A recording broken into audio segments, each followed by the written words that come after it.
Hi, and welcome to TXDZNY. On today's episode, we're going to be talking about my top 5 things that I miss at Walt Disney World. So, this list is going to be things that are no longer at Walt Disney World. It's going to range from all different types of things, from just general statements to rides that are gone to shows that are gone, all different types of things. It's just things I'm 41 years old, and I've been going to Disney World since I was 4 years old. And so I've seen a lot of turnover over the years, and there are things that I really miss, and I'm trying to keep this list just down to 5. We'll say with Walt Disney World and kind of Disney in general is I think everyone likes a classicness of certain things in different parks and stuff like that. Especially with Disney, so many things being themed to movies and what Walt Disney himself really liked and wanted to stay in parks. But Disney and their Imagineers feel like they really do a good job when they either change a ride to something different, or if they retheme a whole area, or they update a fireworks show, whatever it might be. They in general always do a really good job. Doesn't mean you can't miss what was there, because we all do like some of the classicness of certain things. But I do think they have to stay up in times. If they keep everything the same way it was in, you know, 1982, people will be complaining how outdated a lot of these things are. So it's almost like a lose-lose for some people. People want the classic stuff still there, but they also want it to be modern. So you can't really have the best of both worlds. So I do think Disney does an incredible job of updating things to really stay up with modern technology and everything like that when they're retheming rides and areas and shows and fireworks and such. So at 5, I feel like this one could be number 1, and I really want to throw this in this top 5 somewhere, but I really want to keep exact experiences as my top few. But I have one of the things that I really miss are prices and downtimes at Walt Disney World. We all know with inflation and everything, just everything is very expensive now. For example, annual passes just, in 2014, 10 years ago, were right around $750. And now an annual pass for someone is $1,500, so it's doubled in price in 10 years. So, we're annual pass holders and have been for quite some time. But, as a family of 4 to be spending $6,000 just on annual passes is pretty steep, where you used to be able to get it for obviously half the price, and not that long ago. I will say though is Disney isn't that far off from pricing of other, like Universal Studios' pricing for to get in the parks, for example, is actually more expensive than Disney World's. So it's not like Disney themselves are really overcharging a shitload. They are pretty much just doing what everyone else is doing. The other thing that I feel like it's getting, out of hand is a pricing of these Disney resorts. Um, I've said on this channel several times, we do different trips on different budgets. All depends on how much, extra money we have at that time, or how much time it's been since our last trip where we've had time to save and stuff. Or maybe we have the money, we just want to go on 2 trips instead, or we want to spend the money inside the parks. A stay at a deluxe resort, which is where a lot of people want to stay, especially if they're trying to go to Disney World once. It's just so crazy, especially when you start looking at some off property stuff. You go stay at the Polynesian, which is a hotel that a lot of people want to stay. Polynesian, good luck getting it for anything under $500 a night. And there's hotels that you can stay off that are a lot bigger. Obviously, you don't have the convenience, but you can get them for $200 a night and be 5 minutes away from Disney. And especially with VRBO and Airbnb and things like that these days, um, how expensive these Disney deluxe resorts are is kind of getting out of hand. And I do feel like more people are staying off property because of this reason. The other big thing is that there used to be downtimes at Walt Disney World. And this wasn't even that long ago, it feels like, which is odd, because so A plus B doesn't always equal C. You figure with prices going up, that maybe less people would be going to Disney World, but that's not the case. So that's why you see Disney continue to raise prices, because people are still coming. Um, but there used to be times of the year where it'd be very low crowds, and this is as short as just 6, 7 years ago where it would be like that, where you can go during times and like you can imagine if you think of like when kids are at school where when there was good times to go. So not over Christmas breaks, Thanksgiving breaks, spring breaks, um, longer weekends on a 3 or 4 day weekend, summers. If you go during those times where kids were at school, you can find the parks pretty empty. I mean, where you can even some of the more crowded rides would be only 30-minute waits. Where now some of these bigger rides, if you're not choosing to buy Genie Plus, sometimes are 2 hour long waits, and you can go do pretty much everything in a park way back when. And there was, you had just an old fast pass system that you didn't have to pay for, and things like that. And even before fast pass, there was none of that, where you just were going in there and waiting on lines. And if you went during a downtime, it made it easy to do almost everything in the whole park in a given day. That in turn makes it where the want or need to buy Genie Plus becomes, more likely, especially for our family with little kids. I buy Genie Plus every day for pretty much every trip. So I don't want to be sitting there in lines for an hour to go on a ride with a 4 and a 5 year old right there. So that's just additional money you're going to be spending on top of your trip. So the ticket price is already expensive, and then you're adding things like that, like Genie Plus and all that, and lightning lanes, just making uh, the parks and everything a lot more expensive and not as affordable for all families. Like I'm sure Walt Disney would have liked himself. Never make it where people can't go to Walt Disney World. It is always affordable, even if they got to save up for several years. Sadly, I don't see this ever changing. That's why I'm saying it's something that's going to miss. I think ticket prices and everything like that are always going to be going up, and Disney, like I said, is getting more people there than ever. So why would they lower prices? And so I expect things to just keep going up and up and up. And at 4 on my list, I'm going to have the Great Movie Ride. Um, MGM, Hollywood Studios, you know me, like I said, being 41, I remember it very, very well when it was MGM Studios. Um, I love this ride. Now it's Mickey's Runaway Railway. It's the ride inside the Chinese theater, right, right when you're looking, as soon as you enter the park. This ride always for me was pretty much what MGM Studios, Hollywood Studios was all about. It was a lot of great classic movie themes. Obviously, that's going along with the whole MGM Hollywood Studios. It was an opening day attraction. It was the last opening day attraction. Um, that ran from 1989 till 2017, I believe, is when it closed. When they started changing it over to Mickey's Runaway Railway. So it ran for a good 28 years or so, um, and I just love the classicness of the ride. It had great scenes with Wizard of Oz, and you name a lot of your very, very great classic movies. They feel like the whole park of Hollywood Studios and MGM was built around that ride. Was it? I'll package this in also that I do also really miss the Mickey Sorcerer's hat that was right there in front of actually the Great Movie Ride. That was there for several years. Yeah, it kind of blocked that whole view, but that was kind of like the park icon of Hollywood Studios and MGM for quite some time. Where now it seems like, is it the Chinese Theater where Mickey's Runaway Railway is, or is it Tower of Terror? What really is the park icon of Hollywood Studios? Where it seemed like the Mickey Sorcerer's hat, um, when it was there right in front of the theater, was what people viewed it as the park icon of Hollywood Studios. So I miss that as well, even though Great Movie Ride is really what I'm including as this fourth thing I miss on this list. And that's really just because I felt like it was perfect within theme of the park.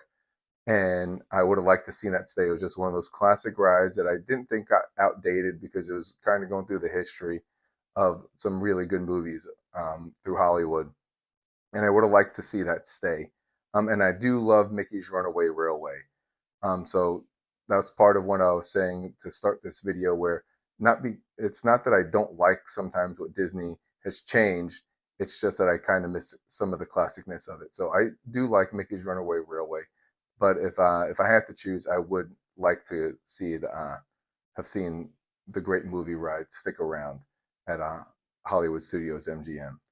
At 3, I'm going to have the Main Street Electrical Parade. Now, what this was a parade that they would do, and it was at night before the fireworks. Now, this pretty much ran pretty much one of those just wishes at Magic Kingdom, not happily ever after. It was just a little electrical like pageant. You see it out in the water at Seven Seas Lagoon where they do something like this. Was more full on Disney based, and it'd be almost like a like a festival of fantasy type parade, but with lights there because it was dark out. So they'd have all different types of floats and stuff that would be going around Main Street to kind of just like get the crowd going before fireworks.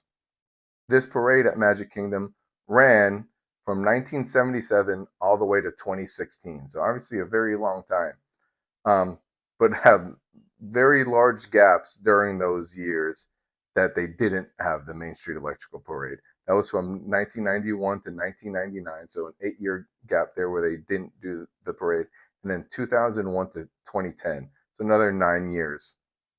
So you're talking 17 of those years, the Main Street Electrical Parade wasn't going, where for whatever reason Disney would kind of come and go on whether they wanted to run the Main Street Electrical Parade. Now there are other Disney parks that do still do a Disney Electrical Parade before their fireworks. Disney World does not anymore, obviously, being on this list, but there are other parks that do something very similar. Some of the international parks even do a way bigger show. It's almost like a full-on Festival of Fantasy type parade at night, where the Main Street Electrical Parade was quite a bit smaller than if you're looking at it at that size. But I do think what's going to become a victim of this, and I don't really see maybe the Main Street Electrical Parade coming back to as we all know it, is that with technology, drones are kind of taking over, and you're going to see, they're already starting a drone show at Disney Springs this summer. They already do one at Disneyland Paris during the fireworks and stuff like that. So I do see if they're going to do anything that's kind of like light based at Magic Kingdom, I do expect it to be more of a drone-ish type thing, not a full-on electrical parade. I would love for an electrical parade to come back. I do question if that'll ever happen because I do think drones are the direction that we'll be seeing Disney kind of go here in the future.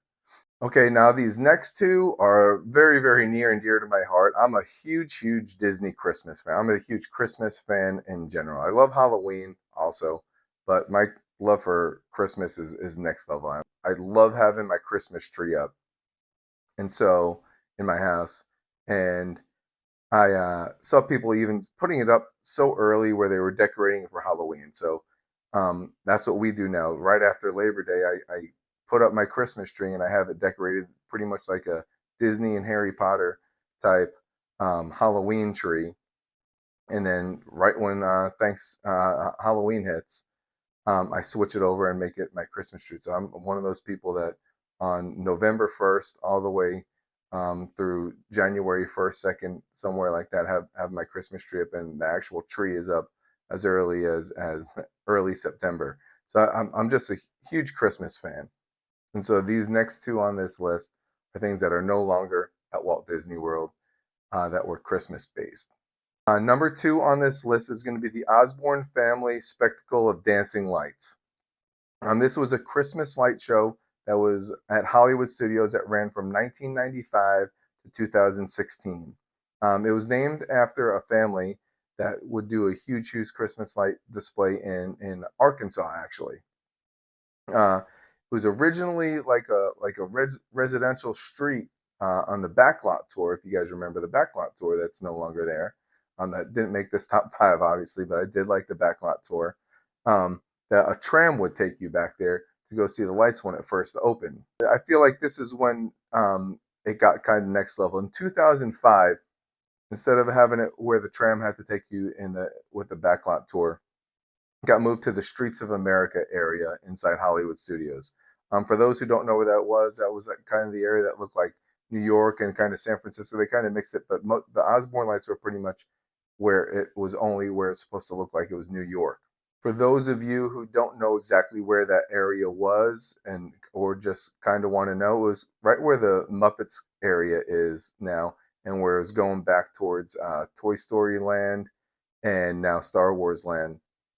That's where these Streets of America were. So this is where the Osborne family lights would be displayed during Christmas time, during the months of November and December into January a little bit.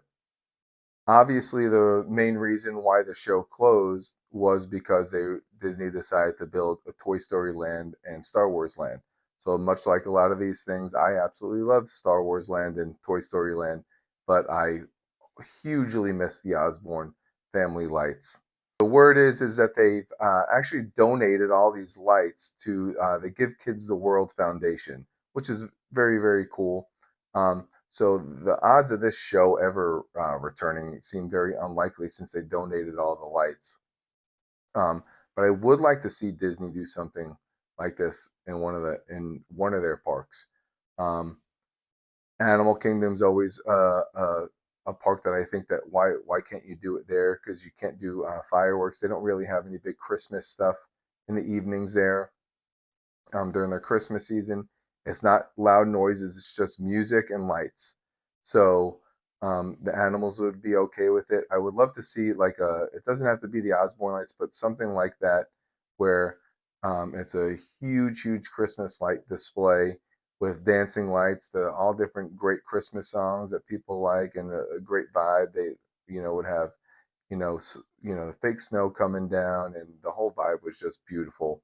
And I would love to see that return one day at Walt Disney World. Like I said, I don't see it ever returning at Hollywood Studios. It won't be the Osborne lights because those seem to be gone. But do something very similar to that in the future. I don't know if that'll ever happen. If I had to bet, I would say no, it's not. But I hope they do one day. Now to number one on my list, and that was the dream lights that were on Cinderella Castle for Christmas. These are the beautiful, beautiful icicle lights that were displayed on Cinderella Castle during the Christmas season. Um, it was very head scratching, even still to this day, on why the dream lights haven't returned.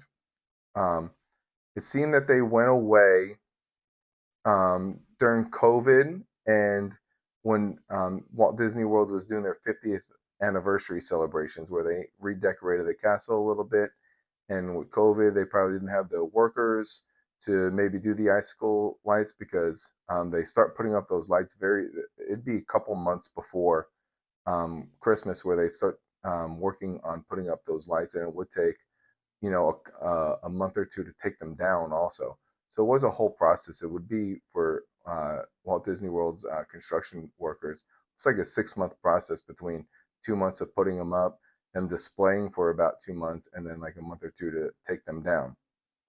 Um, but it seemed like it was something that they kind of embraced and wasn't going to go anywhere because Disney they ran the Dreamlights for so long, even before the Frozen franchise came out, and um, they wound up integrating a Frozen show with it. Obviously, with it being icicle lights, it fit in perfectly where Elsa was pretty much making the castle turn into ice, and it was like, oh, this is going to be great. Kids loved it.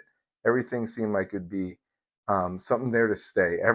I don't know anyone who didn't like the Dreamlights.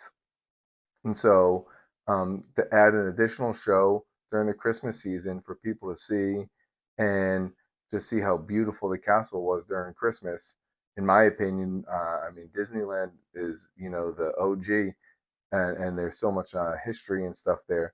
But um, those dream lights on Cinderella Castle was vastly better than what was on Disneyland during Christmas. And they do like a dream light type thing too, but it's nothing in comparison to what Disney World's was at Cinderella Castle. Disney has opted pretty much to go with the projection type thing with Cinderella Castle.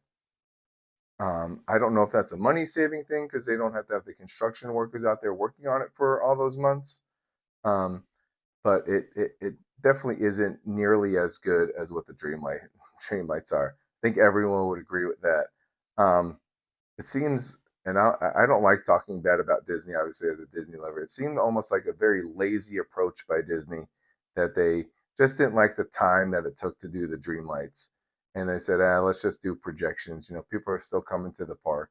Um, so let's just do the projections. Who cares about the dream lights? When, you know, for a lot of us who got to see the dream lights, it was special. And for me, was someone as someone who does try to go every single year during the Christmas season, something I hugely look forward to. And now, I mean, I'm still going to go to Magic Kingdom every time during Christmas, and I normally try to go to the Mickey's Very Merry Christmas Party and get the whole experience. Um, but not having those dream lights there doesn't make like the view just of Magic Kingdom and Cinderella Castle nearly as nice as just go look over there and just see some red and green projections on the castle isn't nearly as magical as seeing just some glowing icicle lights. What I will say is that unlike the Osborne lights, these lights weren't donated or anything like that, as far as I know. So Disney should still have these lights somewhere. Um, and Disney has been known more recently to kind of listen to their fans, you know, with Happily Ever After returning and stuff like that. That I feel like the majority of people who remember the Dreamlights and want the Dreamlights back, which is a lot of people, um, that Disney might bring this one back. So out of all the things on my list, I think this is the one that most likely has any chance of returning into the parks. Um, I don't know if we'll hear something at D23 this summer regarding it. If that's the case, they used to start putting up the lights in September. So D23 being in like early mid August, it means that they'd have to get started on those dream lights, you know, very quickly. But right now, the castle's not decorated for anything, so there shouldn't be any excuse not to have it. But that was the same thing as last year during the Christmas season. There was no reason to not have the dream lights up, and they didn't have it. That was the first year. It was like, okay, maybe it was just COVID and the 50th anniversary that had the dream lights go away, and they still didn't bring them back. So selfishly, I do hope these get rumored to return as soon as maybe this year. I don't know how optimistic I was. If I had to give it a chance, I'd probably give it like a 10% chance. But those are the things that I just absolutely miss at Walt Disney World. So that was my top five things that I miss at Walt Disney World, being that prices and lower times, a great movie ride, and the Main Street Electrical Parade, the Osborne Family Lights, and the Dream Lights. Um, Obviously, there's so many other things that I miss at Walt Disney World. Like I said, being as old as I am, I remember so many things. You know, as to go, you know, Maelstrom, the older Test Track. I remember the ride. Oddly, being Epcot's my favorite park. I remember not liking Epcot that much as a kid, but I loved the ride Horizons, the Imagination area that they had way back in the day. Um, there's so many things. Backlot Tour. There's um, Honey, I Shrunk the Kid areas. I could keep going on areas that I really, really miss at Walt Disney World. These are the ones that were my top five. Obviously, it seems that Disney's turned the page on pretty much all these things, so I don't really see any of them returning. And it's more just me talking about things that I really, really liked over the last however many years. Um, but let me know in the comments what shows, rides, attractions, just the core maybe that you really miss at Walt Disney World, because I'd love to hear some of yours. Um, there's so many things that change, you know, even just yearly at Walt Disney World. So there's a long list of things that people maybe really love or held special to them that they really, really miss at Walt Disney World. So I'd love to hear what those are. So that's it for this video. If you could please like and subscribe, that'd be greatly appreciated. It really helps this channel. And I can't wait to record the next video for you guys. And have a great week. Thank you. Bye.